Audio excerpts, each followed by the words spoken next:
SIR पर लगातार घमासान जारी है। अब इन सब के बीच समाजवादी पार्टी के प्रमुख अखिलेश यादव ने एक बार फिर से एसआईआर के इस मुद्दे पर निर्वाचन आयोग पर निशाना साध दिया है और आरोप यह लगा दिया है कि एसआईआर में बड़े पैमाने पर गड़बड़ी हो रही है। उन्होंने उस नंदलाल को भी मीडिया के सामने ला दिया जिसके बारे में पिछले प्रेस कॉन्फ्रेंस में जिक्र यहां किया गया था।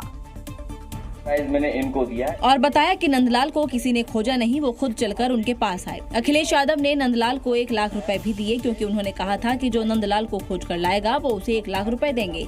जो आपको देना था मुझे वही प्राइज मैंने इनको दिया। 1 लाख रुपए हम लोग इनकी बहादुरी के लिए और इन्होंने जो लोकतंत्र बचाया उसके लिए। इसके साथ ही अखिलेश यादव ने बताया कि नंदलाल के नाम से 26 फॉर्म भरे गए हैं लेकिन उन्हें पढ़ना लिखना ही नहीं आता। आरोप लगाया कि इनके फॉर्म पर बीजेपी कार्यकर्ताओं ने साइन किए। जो नंदलाल हमारे साथ खड़े हैं ये वही नंदलाल हैं जिनके भारतीय जनता पार्टी ने दस्तखत कराए थे। अखिलेश यादव ने मांग की है कि चुनाव आयोग फॉर्म 7 भरवाना तुरंत बंद करे। समाजवादी पार्टी विधानसभा में इस मुद्दे को उठाएगी। मतलब साफ है, बजट सत्र एसआईआर के मुद्दे पर गर्म रहने वाला है। उत्तर प्रदेश की सत्ता में वापसी का ख्वाब सजाए बैठे अखिलेश यादव 16 साल पहले वाला दांव चलने वाले हैं। वो टोटका जिसके बाद अखिलेश सरकार बनाने में कामयाब हो गए थे। दोबारा कुर्सी पाने के लिए समाजवादी पार्टी ने एक रथ तैयार करवाया है और उस रथ के जरिए वो यात्रा की शुरुआत नोएडा से कर सकते हैं। नोएडा से अपनी रथ यात्रा की शुरुआत इसलिए भी खास होगी क्योंकि इसके पीछे मिथक था कि यूपी का जो सीएम नोएडा जाएगा वो 6 महीने में सत्ता से हट जाएगा, लेकिन सीएम योगी ने इस मिथक को कई बार तोड़ा और अब अखिलेश भी उसी राह पर चल पड़े हैं। इसके लिए अखिलेश का समाजवादी रथ तैयार हो चुका है। रथ पर समाजवादी पीडीए यात्रा के साथ ही संविधान बचाओ देश बचाओ जैसा स्लोगन लिखा हुआ है। साथ ही बाबा साहेब अम्बेडकर की तस्वीर भी छपी हुई है। अखिलेश का ये टोटका 2012 वाला है जब उन्होंने साइकिल यात्रा गौतम बुद्ध नगर से शुरू की थी। इसके बाद वो सत्ता में आए थे। ऐसे में शायद अखिलेश को उम्मीद है कि नोएडा से अपना चुनावी अभियान शुरू करेंगे तो वो 2027 में सत्ता में लौटेंगे। अखिलेश चुनावी कैंपेन शुरू करने वाले हैं और इसके लिए वो हर कोशिश कर रहे हैं ताकि सत्ता में लौट सकें। और अब बात पश्चिम बंगाल के मुर्शिदाबाद की करते हैं जहां हुमायूं कबीर बाबरी मस्जिद का निर्माण शुरू करने वाले हैं, लेकिन निर्माण शुरू होने से पहले ही उसे गिराने वाले पोस्टर यहां पर लग गए हैं। उत्तर प्रदेश के लखनऊ में पोस्टर के जरिए विश्व हिंदू रक्षा परिषद ने आर पार का एक बड़ा ऐलान कर दिया है। पोस्टर में हुमायूं कबीर को मुगल आक्रांता के तौर पर दिखाया है तो साथ में ममता बनर्जी की फोटो भी लगी हुई है। विश्व हिंदू रक्षा परिषद ने लिखा है, हुमायूं हम आएंगे, बाबरी फिर से गिराएंगे, बटोगे तो कटोगे हिंदू विरोधी सरकार। बाबरी को लेकर सियासत तेज हो चुकी है और इसी कड़ी में राजधानी लखनऊ के अलग अलग जगहों पर पोस्टर लगाकर सीधे तौर पर ये चैलेंज दिया गया है। यानी अब मुर्शिदाबाद में आर पार की लड़ाई होगी क्योंकि हुमायूं कबीर की बाबरी मस्जिद का निर्माण 11 फरवरी को होना है। प्रदर्शन करें और साथ में अगर स्थिति अगर वो आएगी तो हम लोग कब्र भी खोदने का काम करेंगे हुमायूं कबीर की। इसी को कोई रोकना चाहते हैं तो मुर्शिदाबाद तो आना पड़ेगा ना, नहीं किसी को कोई डरते नहीं। हुमायूं कबीर 3 बाबरी मस्जिद बनाने का ऐलान कर चुके हैं लेकिन उनकी पहली बाबरी का निर्माण से पहले ही गिराने की आवाज बुलंद हो गई है।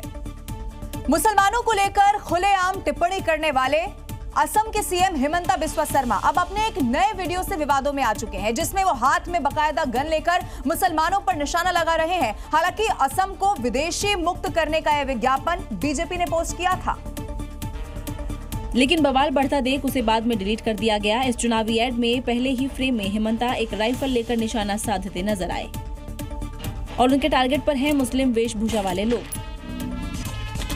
वीडियो में आगे मियां भाई की तस्वीरों पर लिखा होता है नो मर्सी यानी कोई दया नहीं। अगले फ्रेम में हिमंता काउबॉय बन घुसपैठियों को हाँक रहे हैं जिस पर लिखा है राष्ट्रहित सर्वप्रथम, बांग्लादेशियों को माफी नहीं, पाकिस्तान क्यों गए थे और विदेशी मुक्ति असम। एड ने सियासी आग लगा दी है। क्या हेमंत विश्वकर्मा के बाप की जागीर है हिंदुस्तान या आसाम? बस ये तो इससे ये समझ में आती है कि बीजेपी की मानसिकता। मतलब साफ है, बीजेपी और हिमंता ने तय कर लिया है चुनाव में मुद्दा घुसपैठिया ही रहेगा। अब ये वीडियो सामने आया तो जबरदस्त बवाल मच गया। अब इसी पर सीएम हिमंता का बयान भी सामने आ गया है। उन्होंने कह दिया है कि उनके निशाने पर देश के मुसलमान नहीं है बल्कि अवैध घुसपैठिए उनके निशान पर है। देश का मुसलमान और बांग्लादेशी मुसलमान का बीच में एक डिफरेंस है। देश का मुसलमान जो करना चाहते करे, लेकिन हम बांग्लादेशी मुसलमान को क्यों आने दूंगा? असम में बांग्लादेशी मुसलमानों को मियां मुसलमान बोलते हैं अभी देश का मुसलमान जो मियाँ मुसलमान का साइड ले रहा है, असम का मुसलमान इससे नाराज है। असम की मुख्यमंत्री हिमंता बिस्वा शर्मा ने कांग्रेस नेता गौरव गोगोई पर भी बेहद गंभीर आरोप लगा दिए हैं और कहा है कि गौरव और उनकी पत्नी एलिजाबेथ पाकिस्तानी एजेंट अली तौकीर शेख के बहुत करीबी हैं और इस पूरे मामले को वो केंद्रीय गृह मंत्रालय को भी भेजने वाले हैं।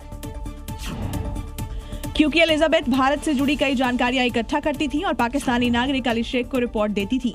अली तौकीर शेख एलिजाबेथ को इस काम के लिए सैलरी देता था। हिमंता ने यह भी दावा किया कि अली तौकीर 2010 से 2013 के बीच 13 बार भारत आया था। उसका मकसद दुनिया में भारत विरोधी नैरेटिव तैयार करना था। Our state cabinet has decided that this matter should be further investigated by a central agency. Gaurav Gogoi ने पत्नी और अपने ऊपर लगाए गए आरोपों पर पलटवार किया है और कहा है कि मुख्यमंत्री झूठ बोल रहे हैं। सबसे झूठ बोलने वाला मुख्यमंत्री people of Assam very well know. Gaurav Gogoi की पत्नी एलिजाबेथ कोलबर्न एक ब्रिटिश नागरिक हैं जिन्होंने लंदन स्कूल ऑफ इकोनॉमिक्स से अंतर्राष्ट्रीय राजनीति अर्थशास्त्र में मास्टर्स किया है। गौरव गोगोई से उनकी मुलाकात 2010 में संयुक्त राष्ट्र सचिवालय में इंटर्नशिप के दौरान हुई थी। दोनों ने 2013 में शादी की और उनके 2 बच्चे हैं।